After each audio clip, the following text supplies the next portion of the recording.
এক মৌসুম বিরতির পর আবারও মাঠে গড়াতে যাচ্ছে নারী ফুটবল লিগ। একদিন সময় বাড়ানোর পর শনিবার শেষ হয়েছে দল বদল। এবারের লিগে ফুটবলার টেনে চমক দেখিয়েছে নতুন ক্লাব রাজশাহী স্টার্স। এই দলে রয়েছে জাতীয় দলের অধিনায়ক আফিদা খন্দকার, ঋতুপর্ণা চাকমা। পুলিশ ক্লাবে আছেন অনূর্ধ্ব ২০ দলের মোসাম্মদ সাগরিকা, সুরমা জান্নাত, আইরিন আক্তাররা।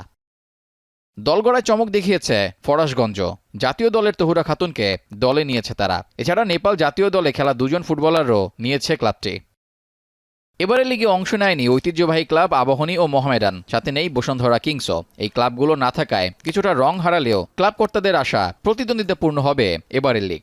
বিভিন্ন জেলা থেকে আমি নিয়েছি এবং বিভিন্ন ক্লাব থেকেও নিয়েছি কিছু প্লেয়ার। তো আমি আশাবাদী যে তারা অবশ্যই ভালো করবে। খুব ভালো ভালো কিছু দল আসছে, যেমন রাজশাহী স্টার্স,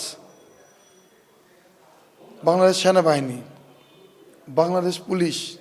লিগ চলাকালীন ফুটবলারদের কেমন সুযোগ সুবিধা দেওয়া হবে সেই বিষয়ে স্পষ্ট ধারণা দিয়েছে দলগুলো। খেলোয়াড়দের সর্বোচ্চ নিরাপত্তা এবং সর্বোচ্চ ওদেরকে পরিচর্যা করা সম্পূর্ণই আমাদের আছে। এখানে যেভাবে প্লেয়ারদেরকে রাখা হয়েছিল আমরা চেষ্টা করছি সেভাবে রাখার জন্য।